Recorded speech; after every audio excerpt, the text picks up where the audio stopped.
Alors, les commentaires sur chaîne Tesla Tib.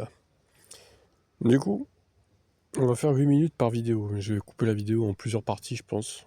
Du coup, voilà, parce que sinon ça va être trop long pour vous à regarder.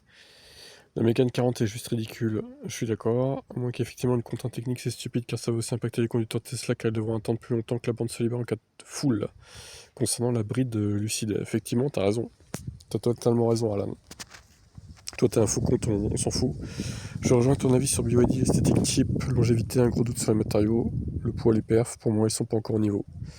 Plutôt d'accord avec ça également. Vous êtes beaucoup à pas aimer BYD visiblement. Bon bah on est d'accord sur ça. Lorsqu'un superchargeur est presque plein réservé à la charge au modèle Tesla, il paie dans le prix de l'orage.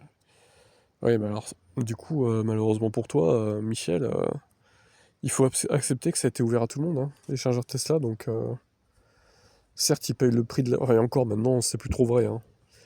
C'était vrai pour les modèles S et tout, mais c'est plus trop vrai maintenant.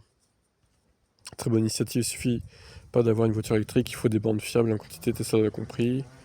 Ça reste un véhicule assez gros, ça risque de déplaire à ceux qui souhaitaient une auto de taille Golf. Ouais, concernant, je suis d'accord avec ça. Je ne comprends pas que Musk ne comprenne pas ça, quoi. Je suis déçu, Elon, ta Tesla flotte pas. C'est clair. La personne qui a traversé Paris à toute vitesse était-elle une personne âgée? Non mais Michel, je sais que toi t'es vieux, d'accord, t'as 80, 85, 90 peut-être. Tu peux quand même reconnaître que les personnes âgées au volant, c'est quand même problématique. Alors pas tout le temps, je ne fais pas une généralité non plus, mais tout comme les jeunes au volant 17-18 avec l'alcool, etc., c'est problématique aussi, mais les vieux, désolé, ils ont moins de réflexes. C'est comme ça, voilà, c'est la vie, hein, ainsi va la vie. Ils ont moins de réflexes, ils sont lents. Combien de fois je me suis traîné derrière des personnes âgées qui roulaient au pas comme des escargots? Je pense que ça nous est tous arrivé, même toi dans ta jeunesse, ça a dû t'arriver. Donc maintenant t'es à leur place, c'est triste pour toi, hein, ça sera un autre tour un jour aussi. Mais c'est comme ça, voilà. Il faut l'avouer, les personnes âgées sont problématiques sur la route pour une bonne partie d'entre elles. Putain, c'est vraiment une blague. Qui va acheter ce modèle Y? T'essaies de tomber bien bas, ok. Plus j'y réfléchis, plus je me dis qu'un Y moins cher serait un possible achat pour moi. Oui, mais ça, un Y moins cher, d'accord, mais s'il est vraiment dépouillé, est-ce que c'est une bonne occasion, quoi? Du coup, ils enlèvent avec tout ce qui fait le charme du modèle Y, merci sans moi. C'est pas en Chine ou aux USA, ok, peu importe. Ouais, alors, Sigalis, je lui ai répondu, hein, d'ailleurs, mais bon, il a pas répondu. Avec ce modèle Y abordable, tu vas pouvoir en acheter une ou toujours pas? Comme je lui ai dit dans le commentaire, le problème c'était pas forcément le prix, parce que le modèle Y était un peu plus cher que le Niro, mais pas beaucoup plus non plus. Donc c'est surtout la taille. Moi, encore une fois, j'ai pas besoin d'un véhicule qui fait 4,80 m, 1,95 m de large. Déjà, mon garage est trop petit, ça rentre pas. Et il est hors de question qu'une voiture pareille dorme dans la rue, surtout avec ces connards d'anti-Tesla qui traînent dans les villes maintenant.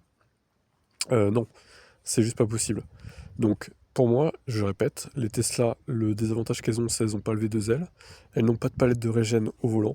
Ça, clairement, je ne pourrais plus avoir un VE qui n'a pas ça, maintenant, que j'y ai goûté avec le Kona Niro. C'est trop bien, en fait. Et bah, du coup, trop gros. Trop gros, tout simplement. Et un peu trop cher aussi. Donc, non, c'est toujours non, hein, du coup. C'est pour ça que moi, je voulais voir ce qu'ils proposaient en Tesla abordable compact. Mais visiblement, il va falloir attendre encore 5-6 ans minimum, si ce n'est plus.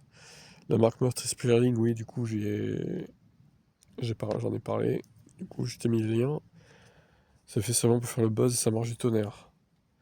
Bah, en tout cas, c'est réel qui l'a bloqué. Alors, je sais pas si ça a été débloqué maintenant, à voir. J'ai 3 kWh de panneaux dont l'excédent me rapporte 200 balles par an. Avec un coût de rachat à 10 centimes, avec un abonnement de tempo, je dois payer le kilowatt entre 13 et 16 centimes.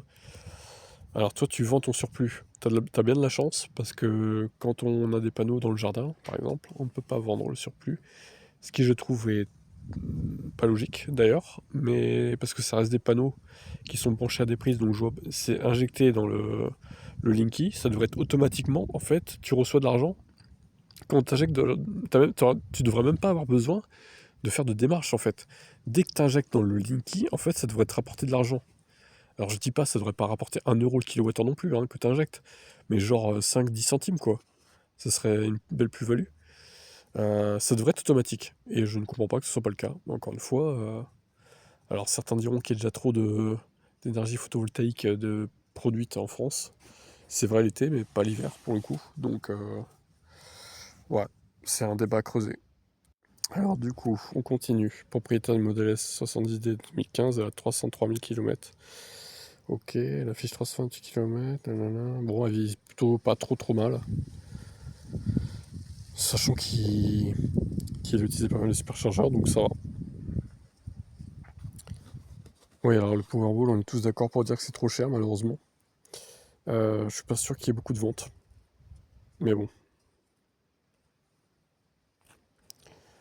Aucune déception puisqu'on ne connaît pas le prix ici. La déception, c'est juste que c'est un modèle Y. Dépouillé, c'est pas un nouveau modèle en fait. Est-ce que c'est compréhensible ou pas de parler d'une déception dans ce cas-là? Les gars, faites un effort s'il vous plaît. Vous êtes intelligent, merde. Un minimum. Ayez un peu de jugeote. Il y en a un qui ont de la jugeote, mais ah, lui, JF Photo, quel débile, c'est incroyable. Oh, le pro Elon Musk, pro Tesla de base, là, le Gaulmont originel, quoi. C'est incroyable. Un pirate qui règle peut-être un pirate, je sais pas. En tout cas, ce problème était étonnant. Mais bon, depuis, il est réglé, heureusement. Et heureusement que c'est assez rare les pannes, comme vous le dites en commentaire. Effectivement. On connaît toujours pas la coupure. Bah si, il y a eu trop d'énergie solaire d'un coup, apparemment. D'après ce que j'avais vu, je sais pas si c'est vrai ou pas, mais le réseau a sauté du coup. Surtout qu'en Espagne, niveau solaire, ils sont plus gâtés que nous, hein. Surtout nous, dans le nord de la France. Surtout en deuxième partie de juillet, putain, c'est catastrophique, hein, les gars. Je sais pas si vous, c'est pareil, mais il y a tellement perdu d'argent avec son super joujou. Ah ouais, c'est clair. Ils sont plus qu'à 4% de marge nette. Allez, plus qu'une minute encore. Et après, on arrête cette partie. Et après, je reprends pour la suite. Ok. Et il y a pas mal de commentaires sur cette chaîne, même s'il n'y a pas beaucoup de vues. Au final, vous commentez assez bien. C'est bien. C'est cool. Continuez comme ça. Pour sortir une compote. Putain, religiez-vous. Une compacte, les gars. Une compacte, pas une compote. C'est pas Andros, là, non plus, hein. C'est le trophée Andros. J'attends le petit modèle, je vais commencer à magasiner ailleurs, dommage, ok, d'accord avec toi, faire croire que tout allait bien, ici ça va trop loin, surtout qu'il la ferme. Taxe de 35% sur les Chinois, c'est à compter sur le prix à payer. C'est pas pour moi ce que t'as acheté une Tesla? Pour la voiture? D'accord. Mais le problème c'est qu'il a quand même une influence sur les voitures et sur les ventes et sur ce que les gens pensent de Tesla. Donc du coup, indirectement, ça peut te foutre dans la merde si des gens rayent ta Tesla, tu vois. C'est ça qui est chiant, c'est vraiment ça. Bon les gars, on fait une petite partie 2 plus tard. Déjà, je vais mettre cette vidéo, elle fait 8 minutes.